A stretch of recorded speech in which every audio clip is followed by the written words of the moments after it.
आनंद सांडिल्य के YouTube channel पर सभी दर्शकों का हार्दिक हार्दिक स्वागत करते हैं, हार्दिक हार्दिक अभिनंदन करते हैं। भक्तों, आज बताएंगे कि हमारे परिवार पर किस प्रकार पितरों का आशीर्वाद बना रहे और किस प्रकार अपने पितरों को आप प्रसन्न कर सकते हैं और किस प्रकार उनको प्रसन्न करके आप संतति और अनेक प्रकार का धन उत्पन्न कर सकते हैं। वह क्योंकि पितर संतति और संपत्ति देने वाले होते हैं। जब हमारे ऊपर पितरों की कृपा हो जाती है तो हमारे घर में सुख शांति रहने लग जाती है और संतति भी होने लग जाती है। जो भी कार्य आप करते हैं उसमें अनेक प्रकार का आपको लाभ प्राप्त होता है। कई बार देखा जाता है कि हमारे कुल के पितर किसी तांत्रिक द्वारा बांध लिए जाते हैं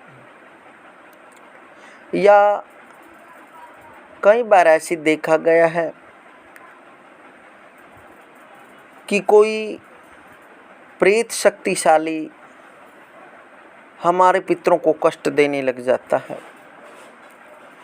जो हम उनके निमित्त देते हैं, वस्त्र देते हैं या भोजन करवाते हैं या किसी प्रकार का श्राद्ध तर्पण करते हैं तो वह प्रेत लेने लग जाता है। तो किस प्रकार हम पता करें कि हमारे घर में हमारे पितर बंध गए हैं? क्योंकि जब हमारे परिवार में ये लक्षण दिखाई देने लग जाएं, जब आप अपने परिवार में छोटी छोटी बातों से को लेकर बड़ा विवाद करने लग जाएं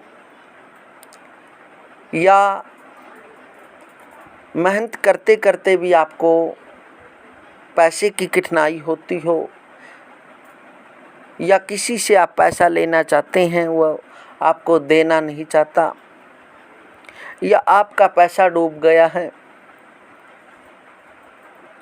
या आप किसी प्रकार का किसी से कर्ज लेना चाहते हैं तो वो देना नहीं चाहता और अचानक से मकान में दरार पड़ जाती है या बहन बेटी हमारे घर से रुष्ट होकर चली जाती है या हमारे घर में अतिथियों का आगमन नहीं होता हो, मेहमान नहीं आता हो या आता हो तो वो रुष्ट हो जाता हो या हमारे घर में जब हम कोई श्वान रखते हैं, कुत्ता रखते हैं तो वो ज़्यादा दिन तक नहीं ठहर पाता या हमारे घर में जब आप तुलसी लगाते हैं तो वो अचानक से सूख जाती है या जब गौ माता रखते हैं तो वो भी हमारे घर में रह नहीं पाती।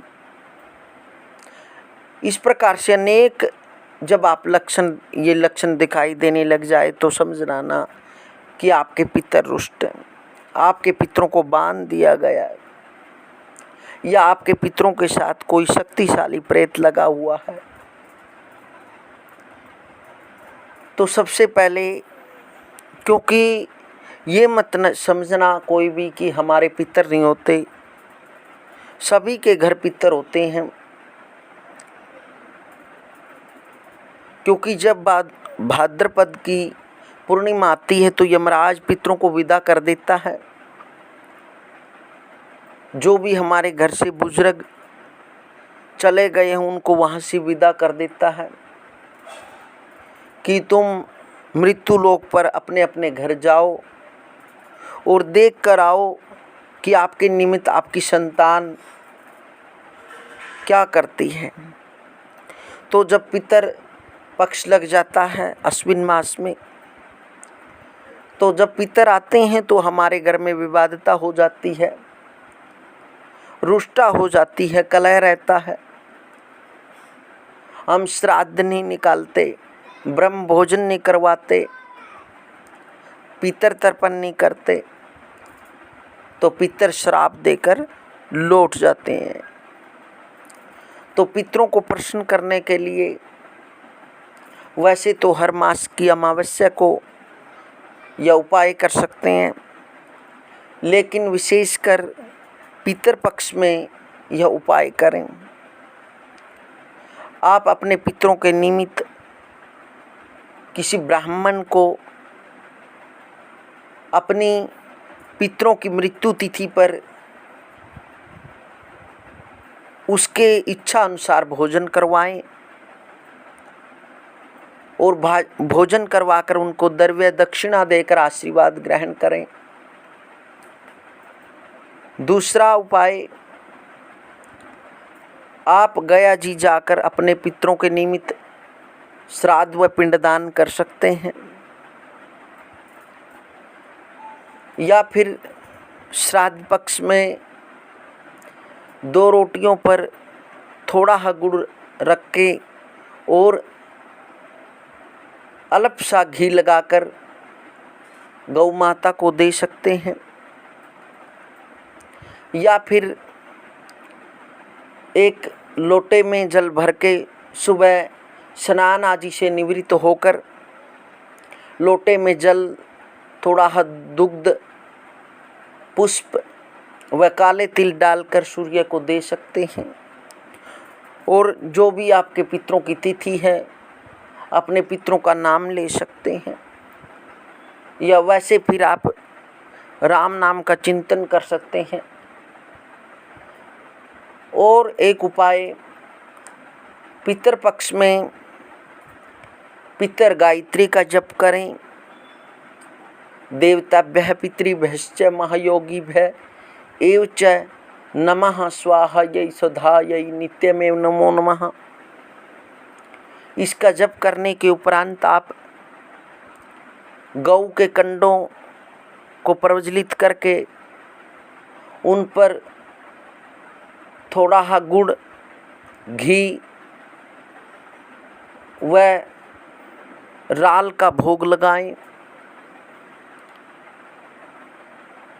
इस प्रकार से अपने पितरों को प्रसन्न कर सकते हैं।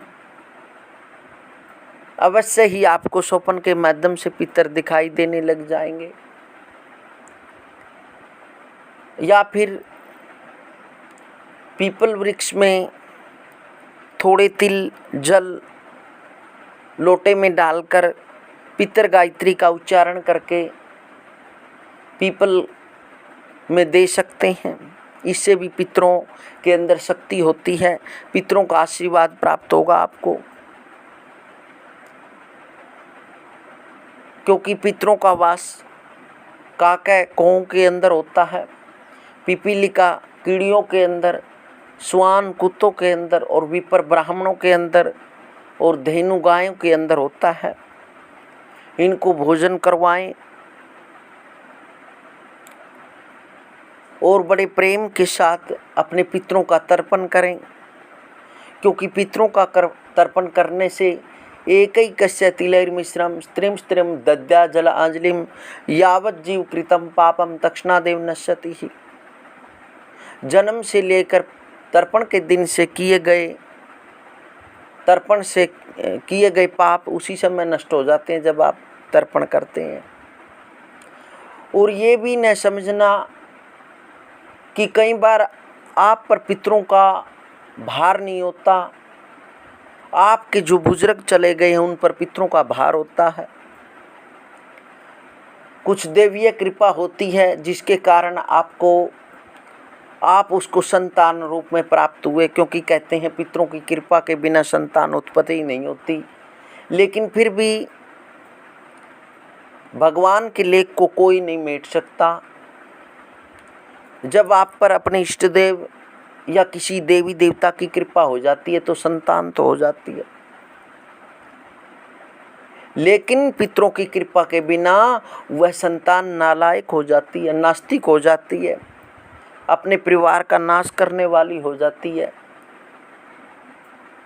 अपने पितरों के, अपने कुल का, धन का नाश करने वाली होती है, अपने बुजुर्गों का नाम मिटाने वाली होती है। इस प्रकार से आप अपने बुजुर्गों का भी जो उन पर पितृ ऋण है उससे मुक्ति के लिए ज़्यादा से ज़्यादा यह कर्म करें। निश्चय ही आप पर पितरों की कृपा होगी। और आगे वाली वीडियो में भी आपको पितरों के निमित्त और जानकारी देंगे। पीछे भी जो वीडियो डाली गई हैं उसके बता दिया गया उसके अंदर कि पितर कैसे बनते हैं और पितरों के दर्शन कैसे करें और पितरों की सिद्धि कैसे करें। यदि आपने और जानकारी लेनी है तो आप फ़ोन करके या व्हाट्सएप के माध्यम से जानकारी ले सकते हैं।